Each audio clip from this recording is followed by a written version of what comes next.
The dragon was dying when Sienna found him. She knew what he was immediately. Not from any book or legend, but from the way the forest itself seemed to recoil from his presence. The trees around him were withering, their leaves turning brittle and pale.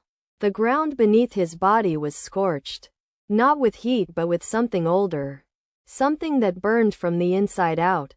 And his blood, crimson and silver at once, pooling beneath him like liquid starlight, was the only beautiful thing about his death. Sienna knelt beside him, careful not to touch the blood, and studied his face, even in unconsciousness, even bleeding out in what was clearly his last moments. Someone who's been alone for a very long time, Sienna said. She stood, still careful not to touch the blood, and extended her hands outward.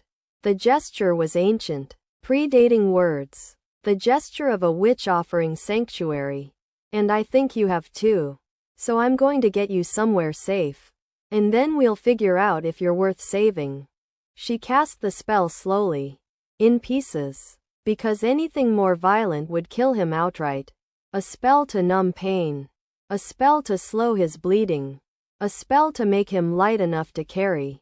Light enough to move without agony. By the time she finished, he was barely conscious again, drifting in and out of awareness. Getting him to her cottage took 4 hours. The cottage itself was hidden so deeply in the forest that most people would never find it, even if they knew to look. It was built into a hillside, with walls of living wood that had grown at her command, with windows that looked like knots in the trunk.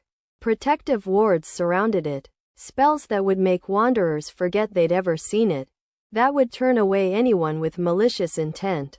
She'd built this sanctuary 20 years ago, when the witch hunts had reached their peak, and she'd been its only resident until now. She laid him on her largest bed, a platform of woven branches suspended from the ceiling, more comfortable than any human bed could be. Then she spent the entire night cleaning his wounds.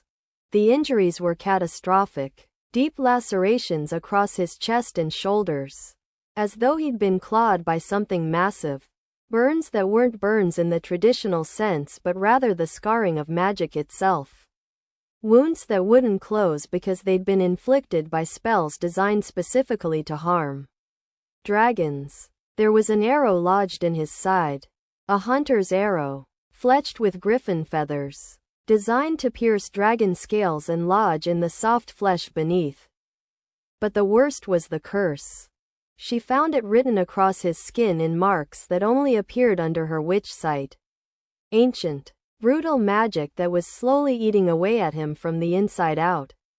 Whoever had done this had wanted him to suffer, wanted him to know exactly how he was dying and be unable to stop it. Sienna worked through the night, using magic that burned through her own reserves like wildfire. She couldn't heal him. His injuries were too extensive, his species biology too different from her own. But she could stabilize him. She could slow the curse. She could buy him time. By the time the sun rose, she was collapsed in a chair beside his bed, exhausted in a way that went beyond simple tiredness. It was the bone-deep weariness of someone who had just spent everything they had on a single person. The dragon, she still didn't know his name, finally opened his eyes. This time, they held something more than pain. They held awareness. They held the terrible knowledge of exactly how close he'd come to death. And the equally terrible gratitude that he hadn't quite gotten there. Why? He asked. His voice was still rough, but stronger now. The wounds she could see were beginning to close at the edges. Her magic was working, combining with whatever healing power dragons possessed, creating something neither species could accomplish alone. Because you're beautiful, Sienna said simply. And I couldn't let beauty die without trying to save it. The dragon studied her face for a long moment. She could feel him taking in her appearance. Not judging, exactly, but cataloging. The way a predator catalogs prey or a scholar catalogs a rare discovery. Sienna was not conventionally beautiful. And she'd made peace with that long ago. Her hair was unusual. It shifted color depending on her mood and the ambient magic around her. Currently a deep purple-black that indicated her exhaustion. One eye was silver, a mark of her bloodline, a sign that she was descended from witches who had made pacts with creatures of the void. The other was deep green. Her skin held a faint luminescence, most noticeable at night or in dim light, a residue of all the magic she'd channeled through her body over centuries. Her lips were stained perpetually dark, as though she'd been eating nightshade or pomegranate seeds, and her hands bore the marks of a working witch, fingers stained with ink and power, calluses from holding magical instruments, scars from spells that had gone wrong or been cast with reckless intensity. Nothing about her was soft. Everything about her was magic. "What's your name?" the dragon asked. "Sienna," she said. "Sienna Blackthorn. Though the Blackthorn part is more about the thorns than any family lineage." A smile touched the corner of the dragon's mouth, a movement that caused him visible pain, but which he didn't seem to care about. "I'm Vex," he said. "Last of the Vexarion line. Last of the dragons. Actually, if we're being honest, killed are the others. Hunted to extinction. I'm just the last one they didn't quite manage to murder." Sienna felt something in her chest tighten at the matter-of-factness with which he said it. No dramatics. No self-pity. Just a statement of fact delivered by someone who had accepted his species' extinction and was only marginally surprised to have survived this long. "Not the last anymore," she said. "You're here. You're alive. And I'm going to do everything in my power to keep you that way." The first week was the hardest. Vex was in constant pain as his body healed. The curse that covered his skin was aggressive, and even with Sienna's magic holding it back, it would occasionally surge forward, sending him into screaming fits that lasted for hours. She learned that his body ran hotter than humans, that he needed more food, more water, more of everything to sustain the massive frame hidden in his human form. She also learned that he was trying to protect her. "You should let me go," he said on the fourth day, when the fever broke and he was lucid enough for coherent conversation. "The people hunting me will come eventually. If they find you here, they'll kill you for harboring me." "Probably," Sienna said. She was preparing a meal. An enormous meal, because Vex seemed to have a metabolism that required constant feeding. She added extra meat, extra vegetables, extra everything. "But I'm already a fugitive. Witches aren't particularly welcome in civilized society these days. So you're not putting me at any additional risk." "But," Vex began. "No arguments," Sienna said firmly. "You're staying. You're healing. And we're going to figure out what comes next. That's not negotiable." By the second week, Vex could sit up without assistance. By the third, he could stand for short periods. By the fourth, he was moving around the cottage with increasing mobility, though he was clearly frustrated by his weakness, by the fact that his body couldn't do what he was commanding it to do. It was during this time that Sienna noticed something. In the moments when Vex wasn't thinking about his injuries or his curse or the fact that his entire species was extinct, he became almost luminous. His eyes would brighten, the silver in his hair would gleam, and Sienna, who had spent centuries alone, would forget to breathe. The cottage was small, just a main room with a fireplace, a kitchen area, the bedroom, and a study lined with books and spell components. There was nowhere to hide from each other, nowhere to pretend that something wasn't happening between them. They cooked meals together. They moved through the cottage with increasing closeness. They talked. Vex told her about his life before the extinction, about the dragon realms that used to exist in the mountains and deep oceans, about his family and the civilization they'd had. He told her about watching his parents die, about being the last of his line. He told her about the curse that had been placed on him in those final moments of his capture. by a mage who hated him simply for existing. And Sienna told him about her life. About being born a witch in times when witches were hunted. About her mother, who had been executed by fire when Sienna was barely past childhood. About the centuries she'd spent hiding, learning magic in secret, building this sanctuary where no one could find her. "We're both ghosts," Vex said one evening, as they sat by the fire. His wounds were nearly healed now.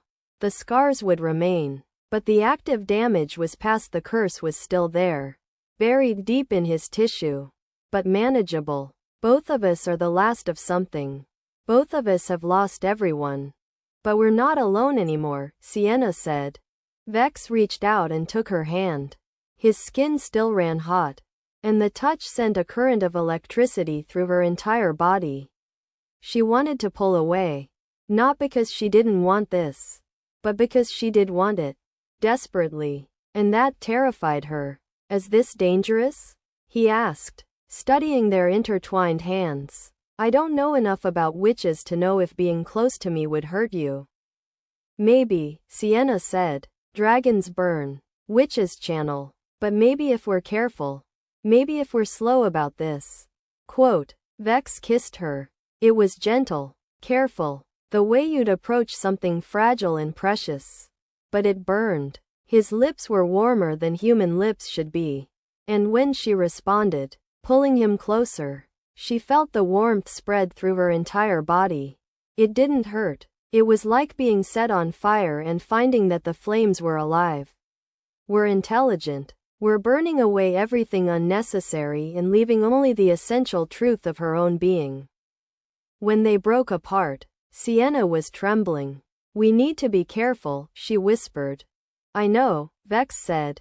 He touched her face, the silver eye and the green one, tracing the line of her cheek. "But I've spent my entire life being careful. Careful not to use my power. Careful not to let humans know where I was hiding.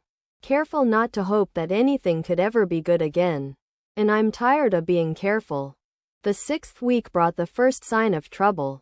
Sienna was gathering herbs from the forest when she felt it. A disturbance in the wards she'd placed around the cottage. Someone was searching the forest, moving methodically through the trees, looking for something, looking for him. She ran back to the cottage and found Vex already at the window, watching the forest with the focus of a predator. "How many?" she asked. "At least 10, Vex said. His hands had clenched into fists, and she could see the scales along his knuckles beginning to show more prominently. A sign that he was on the edge of shifting, that his human form was failing under the stress. "Hunters, armed with dragon-killing equipment. And there's a mage with them. Probably the one who cursed me. The wards will hold them," Sienna said, though she wasn't entirely sure it was true. The wards were strong, but they'd never been tested against a concerted assault. "We just have to." Quote, "We have to run," Vex said flatly. He turned away from the window, and there was something ancient and cold in his eyes. The look of a dragon confronting the reality of extinction. "The wards will hold for a while, but not forever. And if they breach them, if they get inside, they'll find us, and they'll burn this place to the ground." "This is my home," Sienna said. "I know," Vex said. "I'm sorry. I'm so sorry. But I can't let them destroy you." He reached for her, and for the first time, she felt the heat of him without the careful control he usually maintained. It was burning, fierce, desperate. It would have hurt under normal circumstances. But Sienna was a witch. And witches didn't burn. They transformed. She grabbed his face and pulled him down to her. And she kissed him with all the power and desperation she possessed. It was a kiss that tasted like goodbye. It was a kiss that tasted like surrender. "Not without you," she said against his lips. "We run together. Or we don't run at all." They left the cottage as the sun was setting, taking nothing but what they could carry and what Sienna could pull through the void with her magic. Vex shifted into his true form just outside the wards, And Sienna finally saw what a dragon actually looked like when there was no human disguise. He was enormous, easily 40 feet long from snout to tail, with a wingspan that cast shadows across the entire clearing. His scales were midnight black shot through with silver, the same pattern as his hair in human form, and they caught the light like liquid metal.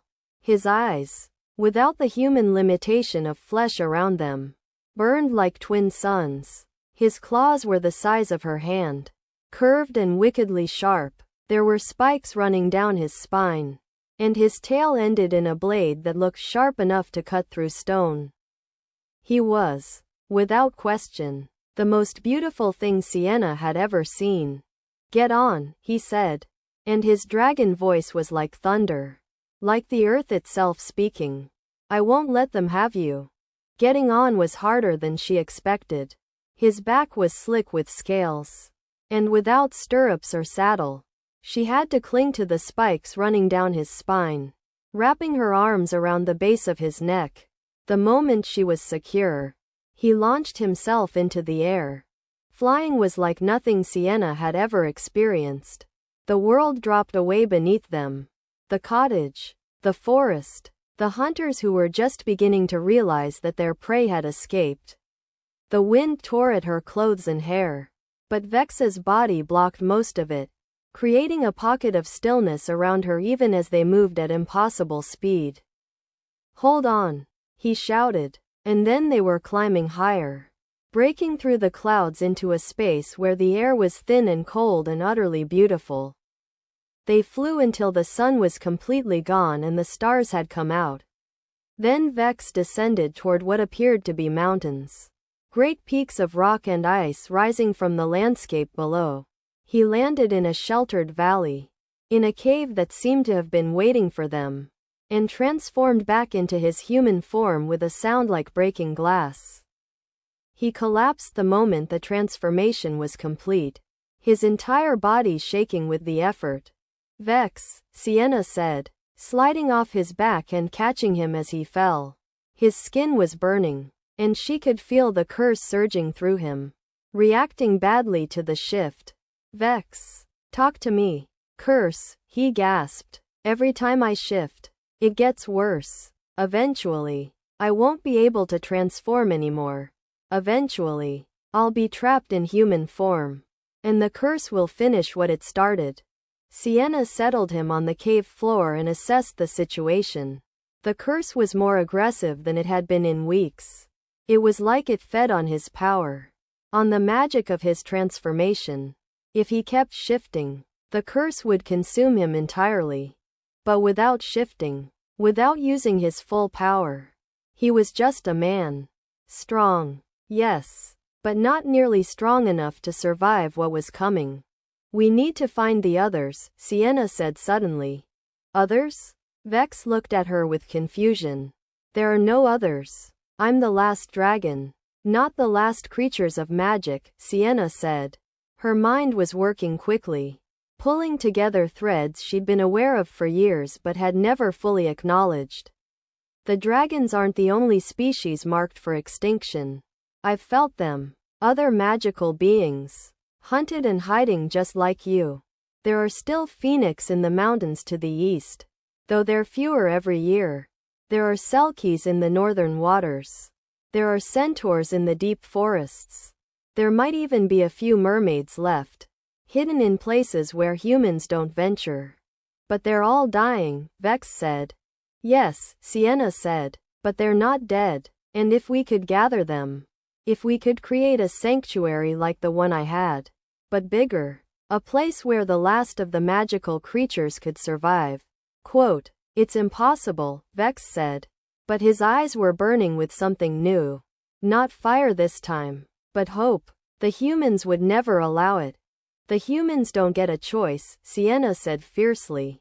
She knelt beside him, taking his burning hot face in her cool hands. "Your species survived for millennia. You were magnificent. You were beautiful. And I'm not going to let them erase you from existence. I'm going to save you. Even if I have to save every magical creature in this world to do it." The quest took months. They traveled from sanctuary to sanctuary, from hidden place to hidden place, tracking down the last remnants of a magical world that was dying. In a hidden valley surrounded by impossible mountains, they found the phoenix, 3 of them, the last of their kind, living in caves carved from volcanic stone where the heat sustained their eternal cycles of death and rebirth. The phoenixes were skeptical at first, but when Sienna offered them the same things she was offering Vex, protection, community, sanctuary, they agreed to join them. In the northern waters, accessible only by underwater magic that Sienna had to learn on the fly, they found the Selkies. There were fewer than she expected. Only 8, living in a concealed underwater grotto that was beginning to fill with hunting nets and magical traps. The Selkies wept when they accepted the offer of sanctuary. They hadn't seen another magical being in over a decade. In the deep forests, protected by trees that had learned to hide them through centuries of careful cultivation, they found a small group of centaurs. There were only 5, a family unit that had survived by hiding in plain sight, by pretending to be wild horses to those few humans who spotted them. They joined the growing congregation of magical creatures almost immediately, and in a place that existed partially outside of normal space, accessible only to those who knew the old words, they found something unexpected. A dragon. Not another member of Vex's species. Something older and stranger. A dragon from the First Age. From before the modern kingdoms existed. From when the world was still being shaped by ancient magic. She was small compared to Vex. Only about 15 feet long. And she was dying. Not from curse or wound, but from the simple accumulation of centuries. The weight of memory pressing down on a body that had finally decided it was time to rest. "You're a girl," she said when she saw Sienna. There was something almost amused in her ancient eyes. "He brought a girl to save the world." "She brought me," Vex corrected. "She's the one saving the world." The old dragon, who introduced herself with a name that Sienna's human throat couldn't quite pronounce, but which meant something like, "she who remembers," offered them something invaluable. She offered them knowledge. "The place you seek," the ancient dragon said, "already exists. Or rather, it existed once. And the magic that made it still sleeps in the earth. There is a realm between the human lands and the magical places. A space that exists outside of normal time. It was built millennia ago as a sanctuary for creatures like us. If you can find the anchor points, if you can wake the magic that sleeps there, you could restore it." She gave them coordinates, not in miles or directions, but in magical landmarks that only creatures of power could perceive. She gave them the words to wake the dormant magic, and she gave them her final gift. She allowed Sienna to bind her life force to Vex's curse, creating a new balance, a new equilibrium that would slow the curse's progression while also using the ancient dragon's remaining life energy to stabilize Vex's transformations. "I'm dying anyway," the old dragon said as the binding took hold. "At least this way, my death will mean something." The sanctuary took shape over the course of a year. It was hidden in the mountains, in a valley that technically existed in multiple dimensions simultaneously. The magic that defined it was older than kingdoms, older than the concept of humans and magical beings being separate species. Sienna had to learn a form of magic she'd never even heard of to make it work. Not spell casting, but world building, the art of shaping reality itself. Vex helped her. He provided the raw power, channeling his draconic energy through ley lines and anchor points, creating the structure while Sienna shaped it. The phoenixes contributed their fire magic, creating zones of intense heat that would sustain them. The Selkies brought water magic, creating pools and streams and a connection to the ocean that wouldn't be detected by surface dwellers. The centaurs shaped forests, trees growing at accelerated speed, creating habitats that felt like home. Together, they created something that had never existed before. A place where magic was woven into every stone, every plant, every molecule of air. A place where creatures of power could live openly, could train and grow without fear of extinction. A place where the last of the magical beings could become the seeds of a new world. And in the center of it all, they built a tower. It was made of stone and light and living wood, with walls that seemed to shift between dimensions. It had rooms for Sienna and Vex, chambers where she could work on new magic, spaces where he could study the old dragon language and preserve the knowledge that would otherwise die with him. It's not what I expected, Vex said one night, standing at the top of the tower, looking out over the sanctuary they'd built. His hand was intertwined with Sienna's. The scar tissue from his wounds was barely visible now. They'd healed into something beautiful. Patterns of silver against darker skin, like the wings of some impossible creature. When I thought about what survival would look like, it wasn't this. It wasn't beautiful, Sienna suggested. Worth surviving for, Vex said. He turned to face her, and in the starlight, his eyes were still amber. Still dragon eyes, but they held something warmer now. I thought extinction was my fate. I thought I was the last. And that meant everything I was would end when I died. But you changed that. You gave my survival meaning. You gave mine meaning, Sienna said. I was living in hiding, pretending the world had nothing worth saving. You showed me that there was still magic in the world. Still beauty. Still things worth fighting for. Vex kissed her. And this time, the heat of it didn't burn. It transformed. It was the heat of fire that warmed instead of destroying. Of passion that healed instead of wounded. It was love in its truest form. Two people from different worlds. From different species. From different kinds of magic. Finding a way to exist together. 5 years later, Sienna stood in one of the sanctuary's highest chambers, watching as young creatures played in the valleys below. There were more of them now. The sanctuary had drawn other magical beings. Ones that had been hidden in isolated places all over the world. Ones that had thought they were the last of their kind. A mermaid had arrived from waters so distant that most humans had forgotten they existed. A kitsune had emerged from forests in the east, carrying with her the knowledge of 1,000 forms of shape-shifting magic. Griffins had come from ruins where humans had stopped looking centuries ago. And most surprisingly, a human had arrived. A child born with magic in an age when magic in humans was supposed to be extinct. Seeking out the sanctuary because she could feel it calling to her. Vex had been transformed by the experience of helping her learn control. He spent his days teaching the younger creatures how to harness their power safely. How to live with the magic running through their veins. The curse still lived in his tissue. It would always be there. A constant presence. But he'd learned to live with it.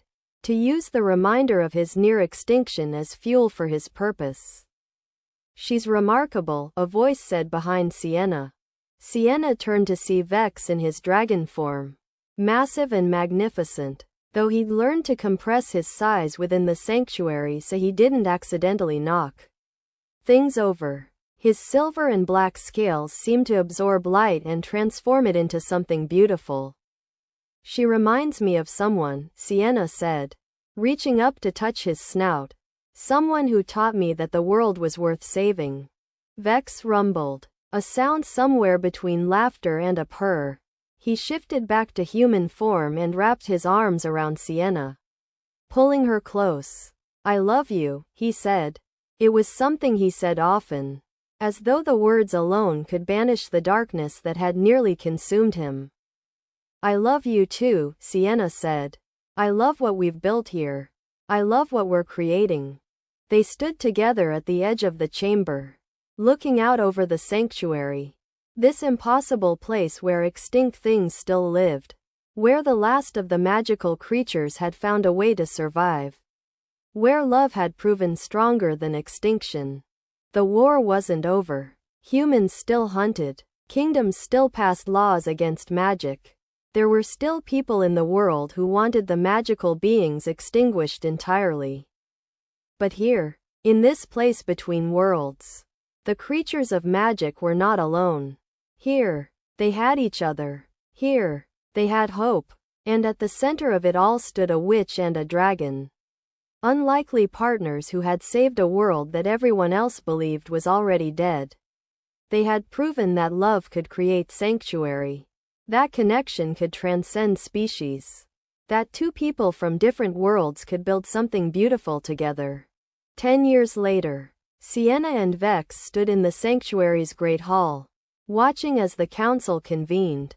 The council consisted of representatives from every magical species that had been restored to the sanctuary. There was a phoenix elder, speaking with the voice of eternal rebirth, a Selkie ambassador, her seal form adaptation allowing her to speak to humans and magical beings alike, a centaur strategist, who had spent decades learning the ways of human politics so she could teach others, a griffin warrior, a kitsune diplomat, and dozens more, each bringing their own wisdom and perspective.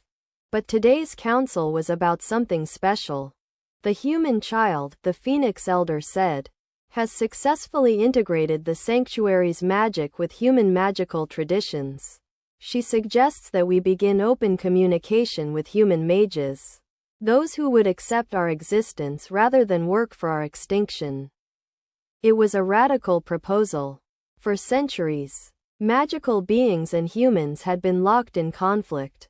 But times were changing. Some humans were beginning to realize that the extinction of magic was destroying the world itself. Without magical beings to maintain the balance of nature, the world was growing sicker. Crops were failing. Waters were poisoning themselves. The natural cycles that had sustained life were beginning to break down. I support this proposal, Vex said. His voice had authority now. Not just the authority of a dragon, but the authority of someone who had faced extinction and chosen to build instead of destroy. We cannot remain hidden forever. And perhaps, in learning to coexist with humans who are willing to understand, we can create something greater than a sanctuary. We can create a world where magic and humanity exist together. Sienna squeezed his hand. She was proud of him. Of the way he'd grown from a creature broken by war into a leader who could envision a future that didn't require conflict. Of the way he'd learned to use his experience of near extinction not as a reason for despair but as motivation for change. The council voted unanimously. And so began the next chapter of their story. Not an ending, but a transformation. A world learning to include magic again. A humanity learning to coexist with creatures they'd nearly destroyed. A love story between a witch and a dragon that had changed the fate of the entire world. Epilogue. 20 years later, Sienna was pregnant when Vex brought her to the highest tower to watch the first diplomatic summit between magical beings and humans. She was enormous, carrying a child that was half human, half dragon, and absolutely unprecedented. The healers had predicted complications. The magic textbooks said it was impossible. But Sienna had learned long ago that impossible was just another word for not yet attempted. Vex supported her weight as they stood at the window, watching as humans and magical beings gathered in neutral territory below. There were Phoenix envoys speaking to human scholars, Selkies negotiating with humans who had arrived from fishing villages, centaurs and human generals creating defensive pacts that would protect magical beings without requiring them to hide. It wasn't perfect. There was still prejudice, still fear, still people on both sides who couldn't accept the other. But it was progress. It was hope. It was a world that had learned to include magic. Do you think it's going to be a boy or a girl? Vex asked, one hand resting on Sienna's belly, feeling the almost constant movement beneath. A girl, Sienna said with certainty. I can feel her. She's going to have your eyes and my magic, and she's going to do things we can't even imagine yet. Vex laughed, a sound of pure joy that seemed to light up the entire tower. I love you, he said, kissing her forehead, her cheekbone, her lips. The heat of him no longer made her nervous. It made her feel alive. I love you too, Sienna said. Every version of you. The dragon and the man and everything in between. As the sun set over the sanctuary, painting the sky in shades of gold and crimson, Sienna felt their child move inside her. A life that shouldn't exist, a future that had seemed impossible. A world where extinct things still lived and thrived. It had taken a witch and a dragon, some impossible love, and the determination to save a world that everyone else had given up on. But they had done it. And tomorrow, they would do it all again. Because that was what love meant. Not a perfect ending, but the commitment to keep fighting, keep building, keep loving, even when the world said it was impossible. Especially then.